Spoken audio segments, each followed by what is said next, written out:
Eu quero saudar a todos vocês com um entusiasmo que deve caracterizar a nossa vida diante das oportunidades de viver e aprender. A doutrina espírita é um manancial de luzes em nosso caminho, ensejando-nos oportunidades valiosíssimas para que possamos verdadeiramente aprender com os seus conteúdos, com suas experiências, com todas as oportunidades que verdadeiramente a doutrina espírita nos oferece. Então, é uma satisfação muito grande poder falar da doutrina espírita diante de tanto conhecimento que ela nos traz.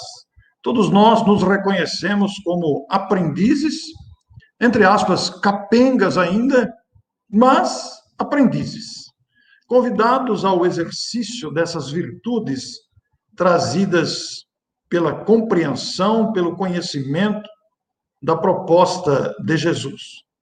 E nesta oportunidade, eu me sinto muito honrado de estar com vocês, porque essas oportunidades são muito valiosas, a começar para mim mesmo, que preciso pesquisar, estudar e me empolgo com os conteúdos que vamos encontrando. E também, naturalmente, por força deste intercâmbio que fazemos com os amigos que nos visitam, que interagem conosco, isto é de uma riqueza muito grande ao nosso coração. Então, nós propomos para esta noite falar sobre a riqueza dos romances clássicos de Emmanuel. Eu vou pedir para o Antônio Carlos compartilhar na tela aí o nosso arquivo de PowerPoint, para que tenhamos a oportunidade de acompanhar essas observações, esses conteúdos que nós vamos mostrar para o público que está nos acompanhando. Então, Antônio Carlos, é só clicar aí no adicionar conteúdo, exatamente, é isso mesmo, perfeitamente. Me deixa no cantinho aí, está corretíssimo. Então, nós trouxemos para vocês hoje romances clássicos de Emmanuel. Eu quero destacar aqui que o crédito dos slides é da Denise Lino, de Campina Grande, na Paraíba, uma grande amiga, uma excelente palestrante, autora. Nós temos amizade há muito tempo, nos conhecemos há muito tempo, temos permutado experiências doutrinárias muito valiosas. Inclusive, esta palestra surgiu por causa de uma live que ela me convidou para participar, exatamente falando sobre literatura espírita e focada nos romances de Emmanuel. Quando falamos em romances clássicos de Emmanuel, considerando que muitas pessoas verão esta live posteriormente, como ela fica disponível no YouTube, gravada, nós não sabemos por quem será vista e quando será vista.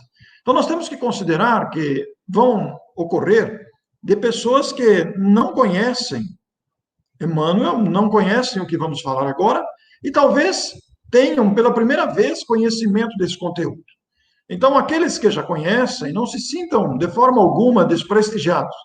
Nós vamos fazer de forma a também atender aquelas pessoas que não conhecem e possam se sentir motivados, como todos nós nos sentimos, diante dos conteúdos dessa abordagem. Então, seria interessante nós perguntarmos, né, quem é Emmanuel? Porque quando falamos em romances clássicos de Emmanuel, quem é Emmanuel? O Emmanuel é o senador romano Públio Lentulus Cornélius, que ele mesmo, como autor espiritual pela psicografia de Chico Xavier, declara ser essa personalidade naquela época, na época em que Jesus esteve no planeta. Então, ele foi contemporâneo de Jesus no planeta. Na época em que Jesus esteve no planeta, ele foi um senador romano de muita autoridade, um espírito muito inteligente, mas também um espírito orgulhoso. E ele apresenta-se como uma autobiografia no primeiro capítulo do livro Há 2000 anos, que é um dos romances clássicos de Emmanuel. Esses romances tiveram início justamente com este romance há 2000 anos. E há 10 encarnações descritas desse espírito no livro Deus Conosco, o leitor interessado poderá adquirir essa obra Deus Conosco para conhecer a trajetória desse espírito em 10 encarnações. Muito bem, conhecendo quem é Emmanuel, nós não podemos deixar de citar a parceria, a sintonia que há entre o espírito autor desses romances, que é o espírito que assinou com o nome de Emmanuel, pela psicografia de Chico Xavier. Ele apareceu para Chico Xavier em 1931 e em 1938 lançou o seu primeiro livro. No total, durante a permanência do médium no planeta e mesmo depois da sua desencarnação, aliás, perdão, eu errei aqui. No período em que Chico esteve encarnado entre nós, o Espírito Emmanuel produziu 149 livros. O que nós quisemos dizer é que depois da desencarnação de Chico, alguns livros foram publicados, né? Mas, durante a autoria de Emmanuel, foram 149 livros publicados de autoria deste espírito, conhecido como Emmanuel, que nós, os espíritas, passamos a respeitar muito, por conhecer o seu conteúdo, né? E além de dezenas de participações em obras com outros espíritos, sempre na supervisão do trabalho de Chico Xavier. O espírita, acostumado com esta produção literária, mediúnica, psicográfica, apresentada por Chico Xavier, vai se lembrar naturalmente desses títulos, desses livros, desse conteúdo tão marcante que verdadeiramente enriquecem a literatura espírita. Então, nunca é demais nós lembrarmos dessa informação, até porque houve uma sintonia, uma conexão mental, espiritual, emocional, psicológica entre os dois muito grande. O médium Chico Xavier de perfeita identificação com o espírito que dirigiu a sua atividade mediúnica. É muito importante destacar isso para se compreender a fidelidade oriunda da humildade do médium para apresentar esses conteúdos que nós ficamos conhecendo e nos emocionamos com as suas narrações, as suas descrições. Esse espírito Emmanuel, ele produziu uma obra densa e variada.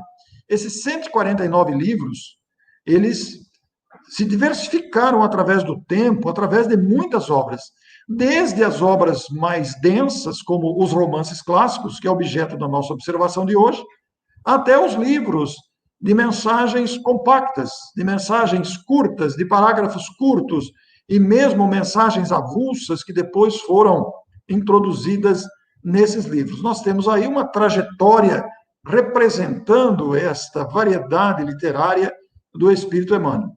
E nós podemos até fazer um agrupamento desses livros para entendermos o trabalho intelectual e literário desse espírito, né? Como vemos aí, ele tem estudos do Novo Testamento, naqueles conhecidos livros que estudam os versículos, que estudam as anotações dos evangelistas, quando ele então amplia o entendimento dessas questões. E temos também os livros que estudam a codificação espírita, como Justiça Divina, e tanto o Seara dos Médiuns, e tantos outros livros que estudam as obras de Kardec. Ele pegava um item, uma pergunta, um trecho, uma resposta, e comenta. Ele tem uma grande capacidade para isso, né? Já os estudos do Novo Testamento, nós vamos nos lembrar da série Fonte Viva, né? Caminho, Verdade e Vida, Fonte Viva, Pão Nosso, Vinha de Luz, obras extraordinárias comentando versículos do Evangelho de Jesus. Por outro lado, nós vamos ter também uma grande quantidade de obras, de estudos que, à luz do Espiritismo, obras que verdadeiramente comentam as ciências, os relacionamentos, as dificuldades, a mediunidade, a lei de causa e efeito, grandes estudos publicados, estudados, analisados e colocados à disposição do público através de obras variadas produzidas por esse espírito. E, naturalmente, o nosso foco hoje é exatamente falar dos romances clássicos, porque os outros livros são livros de estudos. Alguns livros com capítulos mais longos, algumas mensagens mais compactas, mas nos romances é que o Espírito vai colocar a sua capacidade narrativa. Porque nesses livros mais compactos, nessas mensagens de estudos, esses livros de estudos da codificação ou do Novo Testamento, e mesmo estudos outros das ciências humanas que ele produziu, nós vamos encontrar a grande capacidade de síntese desse autor, capaz de condensar numa frase ensinamentos que podem gerar um congresso de estudos. Grande a capacidade de um espírito, né? Capaz de resumir numa única frase, um único parágrafo, ensinamentos para que o espírita, o estudioso, o pesquisador se debruce nesses conteúdos. Eu mesmo tenho algumas palestras dessas mensagens avulsas. Eu tenho uma palestra que se chama O Auxílio Virá. É uma mensagem curtinha desse mesmo espírito. O Auxílio Virá são pouquíssimos parágrafos. Como temos também a mensagem Tensão Emocional, que virou um outro livro meu. Então, é um espírito de grande capacidade literária, no aspecto de condensação, e também na grande virtude narrativa. Então, nós temos aí os conhecidos romances clássicos históricos, relatando, narrando episódios do cristianismo nascente. Vocês vão verificar aí a sequência dos livros, aliás, esses livros foram nessa ordem cronológica aí, o primeiro deles há 2000 anos. Essa data que está embaixo é a data do prefácio, não é a data da publicação, porque haverá casos aí que o livro foi prefaciado num ano e publicado no outro, e mesmo até mais tempo na frente. Então, essa data que está aí é a data do prefácio. Então, nós vamos ver, há 2000 anos, 2 de março de 39. Foi o primeiro romance clássico ditado por Emmanuel. Vejam vocês que ele está bem no início, né, da sua trajetória psicográfica através de Chico Xavier. Depois, no mesmo ano, 50 anos depois, com prefácio de 19 de dezembro de 39, esse livro foi publicado no ano seguinte, não foi publicado no mesmo ano de 39, até porque estávamos à véspera do Natal aí. Esta é a data do prefácio. Paulo e Estevão, considerado talvez a obra, na opinião do próprio Chico, a mais importante obra de sua psicografia, não por causa do número de páginas, até porque ele é um livro de muitas páginas, mas por causa do conteúdo evangelizador da obra, Paulo e Estevão. E notem que o prefácio foi assinado na data em que Chico Xavier recebeu a sua primeira psicografia, 8 de julho. Então, nós temos aí 8 de julho de 41. E depois, renúncia, em 42, 11 de janeiro de 42, a data do prefácio, vamos nos lembrar desse detalhe.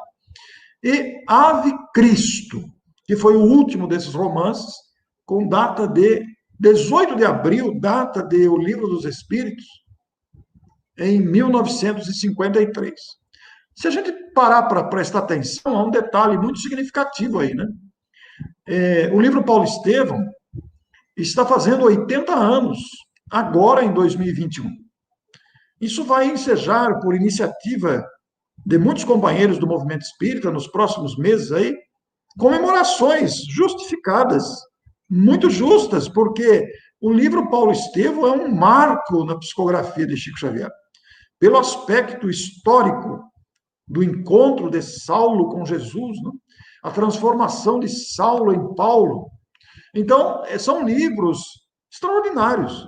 E se nós fizermos aqui uma trajetória simples, resumida do conteúdo desses livros, e, aliás, o nosso objetivo, fazendo esta palestra, oferecendo esse tema, e mesmo o seminário que participamos no último domingo, sobre literatura espírita, os romances clássicos de Emmanuel, que nos foi organizado pela Denise Lino, lá de Campina Grande, na Paraíba, que nos convidou para participar, tem um objetivo muito específico: despertar o interesse da pessoa para ler esse livro. Se você já leu esses livros, eu quero sugerir a você que leia outra vez. Eu li todos esses livros na minha adolescência. O Há 2000 anos, o Paulo Estevão, o Renúncia, eu li algumas vezes. Mas, os 50 anos depois, e o Ave Cristo, eu não li muitas vezes. E eu li esses livros há mais de 40 anos, quando os li pela primeira vez. Aliás, o primeiro deles, há 2000 anos, quando eu comecei a namorar a Neuza, que é minha esposa, foi o meu primeiro presente para ela. Ela não era espírita, né? E o meu primeiro presente de namorado recente, nós começamos a namorar em 1977. Eu tinha então meus 17 anos e eu apresentei com este romance. Eu já havia lido, com 17 anos eu já havia lido, e naturalmente li outras vezes no decorrer dessas décadas todas. Mas, por força do convite para participar do seminário Literatura Espírita, que aliás não é um seminário, é um programa no canal de YouTube da Mansão do Caminho, lá de Salvador, em que a Denise responde por um programa, é uma vez por mês esse programa. E esse programa se chama Literatura Espírita. Eu não tenho um outro sobrenome que eu não estou me lembrando agora. Mas, enfim, e por força disso, eu tive que ler pelo menos um dos livros, né? Porque eu fui convidado com 1 mês e meio, 2 meses de antecedência, e devido aos acúmulos de compromissos, nós escolhemos um dos livros para ler. E eu, então, escolhi o livro Ave Cristo para ler, porque foi aquele que eu li menos. O Há 2000 anos, eu tenho uma recordação muito forte dentro de mim, porque vai narrar o orgulhoso senador romano Públio Lentulus, que nós identificamos aqui no começo da nossa abordagem. Era um senador que viveu na época de Jesus, né? A história é muito bonita, porque ele era casado com Lívia, ele tinha uma filha chamada Flávia, e Jesus estava em plena efervescência no mundo naquela época. Todos falavam da postura do Nazareno, que cuidava, que atendia os pobres, etc, etc. E a filha de Públio ficou doente. E como ela ouvia dizer pela empregada Ana, que era cristã, sobre a presença desse Nazareno que curava, daquele homem que atendia às misérias humanas, daquele homem que era capaz de operar prodígios, a menina chegou a pedir ao pai para que fosse buscar Jesus para curá-la. Essa descrição está no livro Há 2000 anos. Mas ele era um senador orgulhoso. Como é que ele ia descer do pedestal do seu orgulho, do seu título, do seu cargo, para procurar um homem que, na sua expressão, no seu entendimento pobre, seria uma criatura inexpressiva? Seria uma criatura sem nenhum destaque social? Na opinião dele, um miserável que andava pelas ruas, mais um desses místicos que prometiam coisas para o povo. E verdadeiramente, diante do desespero da enfermidade da filha, ele saiu uma noite e o próprio Cristo veio encontrá-lo. Ele ficou paralisado, sem conseguir articular palavra. E verdadeiramente, quando voltou para casa, a sua filha estava curada. Mas ele não se rendeu a isso. Lívia, a sua esposa, face aos relatos da empregada Ana, tornou-se cristã também. E quando Jesus foi preso, ela foi pedir a Pilatos para que liberasse Jesus do cativeiro e do sacrifício. Mas acontece que Pilatos era um homem leviano, habituado a aventuras com mulheres. Ele desejava uma mulher e fazia tudo para conquistá-la. E ele tinha os olhos fixos na beleza de Lívia. E quando Lívia foi ao seu gabinete para pedir a libertação de Jesus, com esse objetivo ela foi. A calúnia armou aos ouvidos do seu marido Públio que ela estava tendo um caso com o nosso Pilatos, o conhecido personagem Pilatos da história do cristianismo. E, naturalmente, que ele caiu na armadilha da calúnia e voltou-se contra a esposa, achando que realmente ela tinha um caso. Mas ela não tinha, ela foi lá para pedir a libertação de Jesus. Mas ele ficou mais de 20 anos sem falar com ela. Manteve um casamento de aparências devido ao seu cargo na política, mas ficou sem falar com ela durante 20 anos. Quando ele se deu conta, porque aí Jesus foi crucificado, Lívia participava das reuniões nas catacumbas, junto com os outros cristãos, etc. Mas na noite em que ele se arrependeu e foi procurar Lívia para pedir-lhe perdão, nesta noite ela estava numa reunião cristã nas catacumbas, vestida com a roupa da empregada para não chamar atenção. E naquela noite os soldados romanos prenderam os cristãos e ela foi presa junto com os demais cristãos e foi sacrificada com os demais cristãos. E o nosso Públio, agora arrependido de remorsos, viu a sua vida se transformar completamente. Bom, eu paro por aqui, porque o que a gente quer é estimular que vocês leiam a fabulosa obra há 2000 anos, que conta a trajetória desse senador romano orgulhoso, que é o nosso Emmanuel, é uma das suas reencarnações. E a grandeza de sua mulher, a mulher, o espírito Lívia, é toda uma trajetória, toda uma narrativa, é todo um enredo que vai conquistar a sua atenção. Por outro lado, o livro 50 anos depois, que foi psicografado no mesmo ano, vai contar a trajetória desse mesmo espírito, Públio Lentulus, o orgulhoso senador, na sua próxima encarnação. Porque ele foi um senador, morreu, as circunstâncias da sua morte estão narradas no livro há 2000 anos, né, que é uma trajetória emocionante, que eu insisto aqui para que você leia o livro, mas ele reencarna depois como escravo, o escravo Nestório. E o livro não é bem uma narrativa sobre o escravo Nestório, embora seja uma das encarnações do Espírito Emmanuel. Agora um escravo humilde, convertido já ao cristianismo, porque mesmo no final do livro há 2000 anos, quando ele percebeu o engodo, o erro a que se deixou seduzir, e compreendeu Lívia e o Evangelho, ele se tornara cristão. E volta depois, reencarnado como escravo. Mas é nesse livro, 50 anos depois, que nós vamos conhecer a sublimidade do espírito Célia, que vai conviver ali com os personagens da narrativa. Outra narrativa emocionante, repleta desses lances dramáticos e sofridos que os primeiros cristãos enfrentavam para levar o cristianismo adiante. A terceira obra, Paulo e Estevão, que, na opinião de Chico Xavier, como disse a vocês, foi o maior livro que ele psicografou, não pelo número de páginas, mas pelo conteúdo evangelizador, vai descrever a saga de Saulo de Tarso, o doutor da lei, também uma autoridade política da época, que perseguia os cristãos. Mas não era por maldade, era por fidelidade à lei mosaica. Então, ele perseguia os cristãos. E a saga toda, repleta de emoções variadas, ensinam muito ao leitor, vai descrever o momento em que Saulo, dirigindo-se para prender Ananias, que também era cristão e que havia convertido a sua noiva em cristã, quando ele vai para prender Ananias, o próprio Cristo lhe surge à entrada de Damasco, a cidade.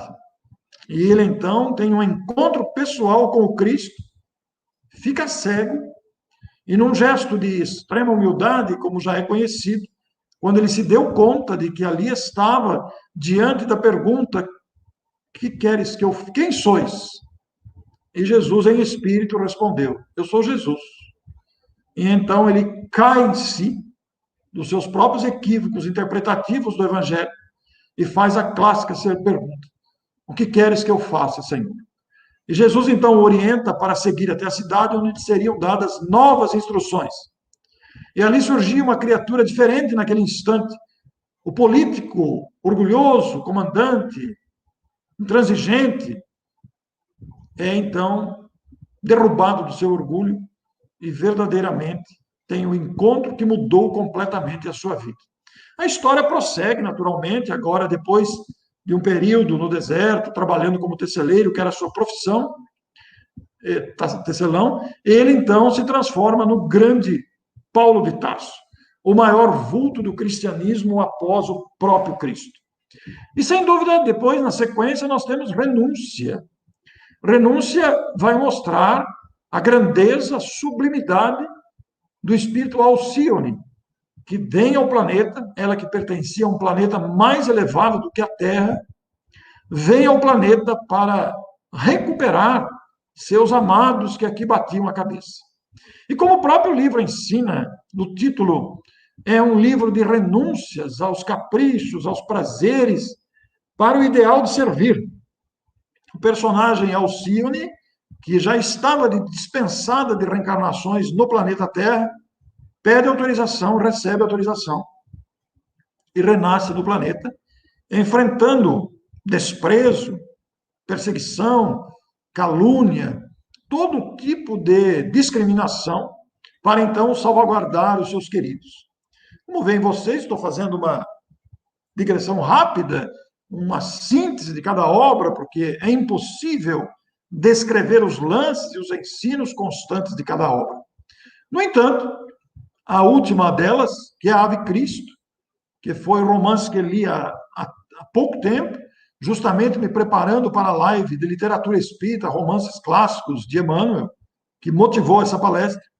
Este livro, que foi o livro que eu menos li, eu reli agora. E quantas vezes me emocionei com as suas passagens. Quantos ensinos não estão contidos aí, assim como nos demais, né? Assim como nos demais. Mas com quantos ensinos nós não nos deparamos aí? Eu cheguei a fazer artigos dos primeiros capítulos da obra, tamanho impacto que me causaram. Logo no começo do livro, nós temos um caso de traição conjugal. E nós fizemos até um artigo sobre isso. E o artigo descreve a traição, descreve a reação do marido traído, e como cristão, a maneira como ele soube enfrentar isso. Porque esse livro traz a história de Quinto Varro, um espírito também elevado, que pede e ganha 1 século, 100 anos, para recuperar Tassiano, o seu filho. Ele reencarna, tenta trazer o filho para o cristianismo, mas a sua esposa Cíntia é contra os cristãos e embute na criança essa ideia de contrariedade, de perseguição aos cristãos. A história é uma maravilha. Quinto Varro desencarna numa situação, não dá para contar o livro aqui, é muita informação, né? Mas Quinto Varro desencarna numa situação que vocês vão encontrar na obra, e ele pede ao seu mentor para que o permita voltar de novo. E ele renasce em pouco tempo, outra vez, para então defrontar-se novamente com o filho Tassiano. E aí eu não vou contar mais nada. Eu quero deixar que vocês descubram essas narrativas brilhantes. Inclusive, um dos capítulos iniciais também me ensejou fazer um artigo sobre gravidez indesejada, sobre mulheres grávidas atordoadas com a gravidez que veio inesperada ou produto de violência sexual. Também é um capítulo sobre isso, de uma moça grávida, do namorado, cujo pai jamais aceitaria essa gravidez, com considerações de grande profundidade. Então, são obras que nos ensinam a compreender a vida, seus desdobramentos, e elas se tornam um verdadeiro roteiro de comportamento, conforme os padrões apresentados pelo Evangelho de Jesus. Todas essas situações, portanto, oferecem a todos nós, leitores, que possamos nos dedicar à leitura atenta, cuidadosa desses livros, uma oportunidade ímpar de aprender com eles. Não só aprender doutrinariamente, considerando os princípios doutrinários do Espiritismo, mas aprender também o Evangelho na sua essência. Nos exemplos de renúncia, de desapego, nos exemplos de misericórdia que os personagens vivem. E foi muito interessante, porque na live que fizemos sobre os romances clássicos de Emmanuel, com outros companheiros, aproveitando o programa Literatura Espírita, foi feita uma pergunta muito peculiar. E a pergunta que foi feita levantou a seguinte questão: qual a diferença entre aqueles tempos e nós? O que é que nós não temos hoje e que tinha naquele tempo? Porque a gente poderia fazer a pergunta ao contrário, né? O que é que não tinha naquele tempo que tem agora? Não, é o contrário. O que é que tinha naquele tempo e não tem agora? Nesses embates, nesses conflitos de relacionamento, nessas dúvidas e angústias que vivemos com a própria vida, nas lutas que travamos conosco mesmo. E é muito interessante, porque chegamos à conclusão unânime que o que falta hoje é o espírito de sacrifício, O que falta hoje é o espírito de renúncia aos caprichos pessoais. O que falta hoje é a adesão aos princípios do cristianismo, que pede aos seus seguidores, que nós estamos tentando ser aprendendo com essas lições, a renúncia aos caprichos pessoais, o perdão às ofensas, no mais grandioso, na mais grandiosa extensão da palavra, como ensinou Jesus. E o exemplo de perseverança. Porque aqueles cristãos que eram atados a postes e queimados, que eram triturados pelas feras famintas, eles iam para as arenas cantando. Havia uma fé genuína que nos falta hoje. Eles não mediam consequências para afirmar-se cristãos diante da arrogância, da perseguição, diante de todo aquele processo contra os cristãos. E hoje falta, nos parece, como cristãos, não só espíritas, como cristãos, falta-nos essa firmeza na fé, diante dos embates que a vida vai apresentando. Diante de uma dor, diante de um problema maior, nós nos entregamos com muita facilidade. Eu tive um dia difícil hoje com uma infecção dentária que me derrubou fisicamente. Então vejam como é que somos, né? E aqueles cristãos se entregavam às feras cantando. Era uma convicção plena. É o que falta hoje. Para mudar esse mundo ainda saturado de tantos contrastes que infelicitam a vida humana. Mas aí estão, pois, as datas e a beleza desses romances que nós queremos sugerir aos nossos telespectadores. Presentear outras pessoas, vocês poderão adquirir esses livros na Federação Espírita Brasileira. Eu não sei, eu acho, eu deveria ter visto essa informação, mas eu acho que eles também têm no formato e-book. Mas eis aí essas obras que nós queremos indicar, que vocês poderão encontrar nas distribuidoras ou mesmo na editora da Federação Espírita Brasileira. E aí nós temos as autobiografias do próprio Espírito, né? Diante das obras que editou.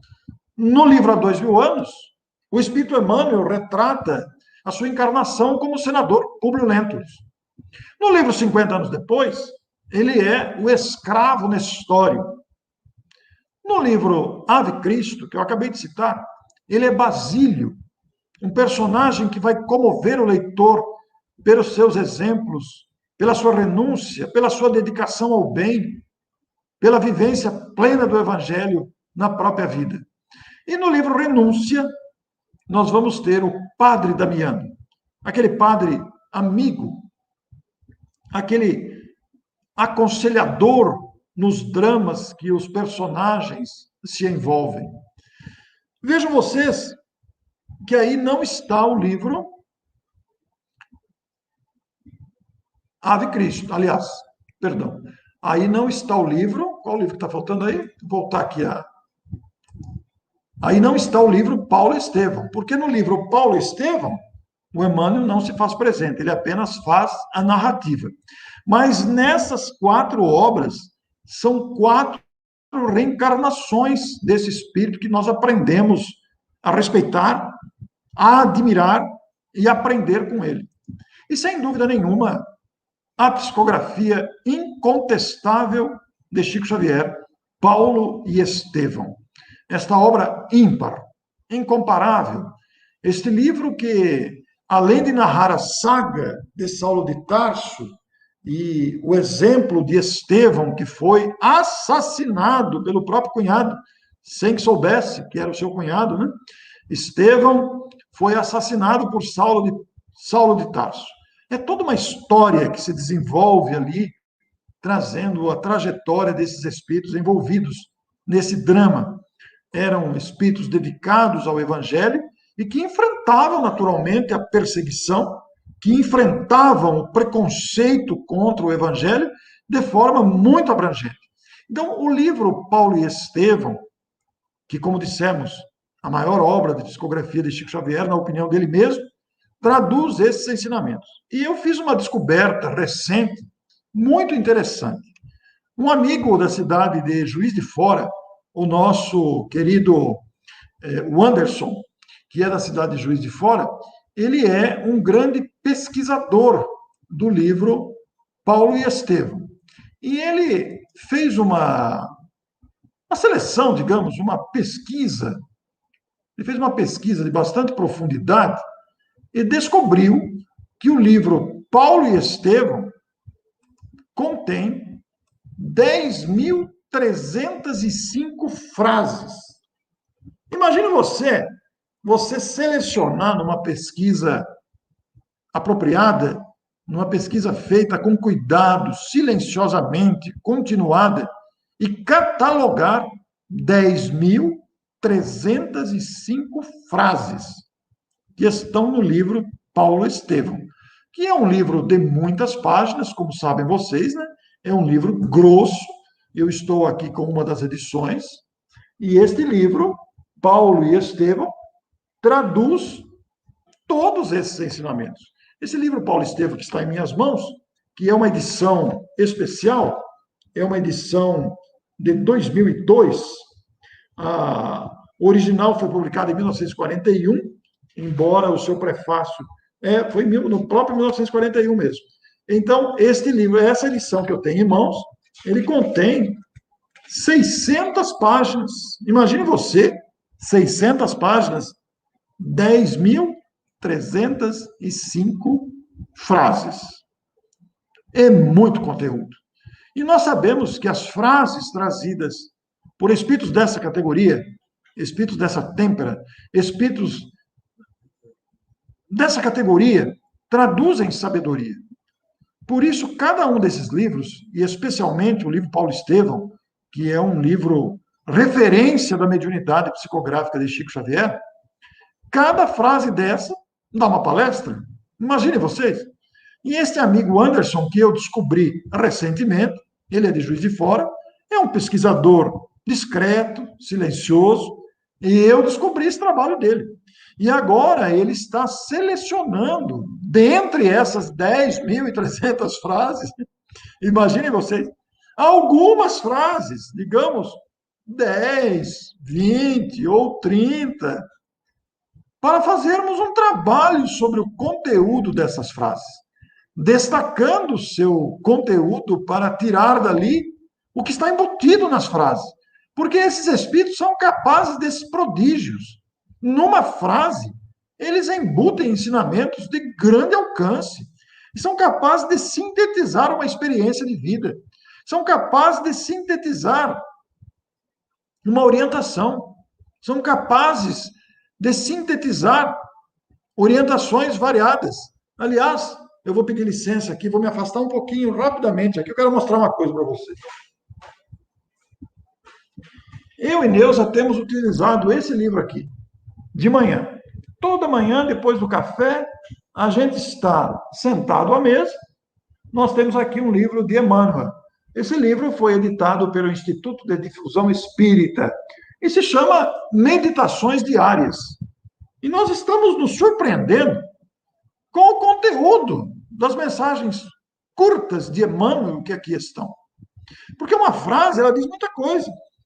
E é interessante porque quando a gente vê um livro, Meditações, a gente não chama atenção. E você abre o livro, os títulos dos capítulos também não chamam atenção. Mas você começa a ler, você vai descobrindo os tesouros que estão embutidos nas frases curtas, compactas, que ensinam a viver. São orientações para o dia a dia, especialmente nós que vivemos uma época, não estou falando só da pandemia, não. Antes da pandemia já era uma loucura, não era? Um corre-corre, sem parar. Vivíamos uma neurose por várias razões e que, conforme vamos descobrindo na sabedoria de Emmanuel, nós vamos percebendo a sua sabedoria, a sua clareza, a sua lucidez em nos ensinar a viver. Por que isso, meus amigos? Por que esse detalhe? Justamente porque Emmanuel é um espírito experimentado, é um espírito experiente, é um espírito que já aprendeu muito, é um espírito que nos ensina muita coisa. Então, quando pensamos nesse detalhe, nós ficamos a imaginar no tesouro que está à nossa disposição.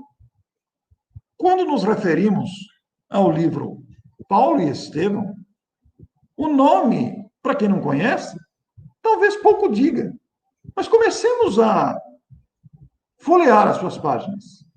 Por exemplo, quando pegamos o Renúncia, a palavra chama atenção. Quem não conhece vai pensar, renúncia do quê? Mas, no entanto, encontramos aqui um tesouro de conhecimentos. Os 50 anos depois, 50 anos depois de quando? Por que 50 anos depois? Então é preciso conhecer o contexto desta sequência de obras, de um espírito que ditou a sua própria história, a sua biografia, iniciada naturalmente com há 2000 anos, onde vocês vão conhecer a grande Lívia, assim como vão conhecer Alcione no livro Renúncia, que são personagens, são espíritos capacitados, habitando regiões mais elevadas que a nossa, que já conquistaram essas regiões. Não é privilégio, não é preferência de Deus, é conquista do espírito no esforço próprio. E quando nos deparamos com o Ave Cristo, que é o livro, como citei a vocês, que eu acabei de reler, o próprio prefácio dele é uma lição de fé, de grandeza moral, de humildade, nos estimulando a caminhar, a prosseguir, apesar das lutas do presente. Aí nós pegamos todo esse conjunto de ensinamentos, fazemos uma avaliação da nossa pequenez e damos uma olhada no panorama social do mundo e do Brasil, nós ficamos percebendo os tesouros que temos nas mãos. Então, o nosso intuito aqui hoje foi despertar a curiosidade do telespectador.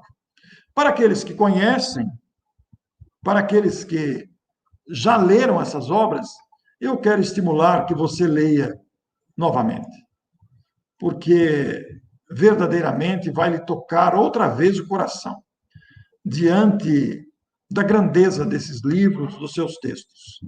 Para você que não leu, que não conhece, não perca tempo. Leia antes de desencarnar, porque você vai levar dentro de si esses tesouros de conhecimento que estão à nossa disposição. Então, é uma alegria, nesta noite de sexta-feira, poder me dirigir a vocês, com a gratidão que isso gera em meu coração, poder falar-lhes da grandeza desses livros, dos quais nós não devemos nos distanciar, porque eles significam orientação de vida, estímulos que nos ajudam a continuar vivendo, e vivendo sabendo por que estamos vivendo, procurando entender as adversidades que surgem. Quantos dramas não enfrentaram esses personagens no seu tempo? Quantas lutas que nós não temos dimensão de avaliar. E nós aqui estamos aprendendo com eles. Então fica o nosso estímulo, o nosso convite para que vocês também se entusiasmem com a leitura ou a releitura ou presentear dessas obras para as pessoas que estão vivendo momentos difíceis. Porque esses livros refletem a atualidade. A única diferença entre aquele tempo e hoje é que hoje nós temos a internet. Porque os dramas humanos e as lutas são as mesmas. Parece que pouco evoluímos, porque ainda permanecemos com a delinquência, ainda permanecemos com as manipulações, ainda estamos nos deixando, nos permitindo seduzir por bagatelas, como acontecia naquele tempo, levados pelo ciúme, pela inveja, pelo apego, pela ambição desmedida. Então, meus amigos, a minha gratidão a vocês, o meu abraço, a minha gratidão por esta oportunidade tão valiosa. Deus nos abençoe a todos. Muito obrigado.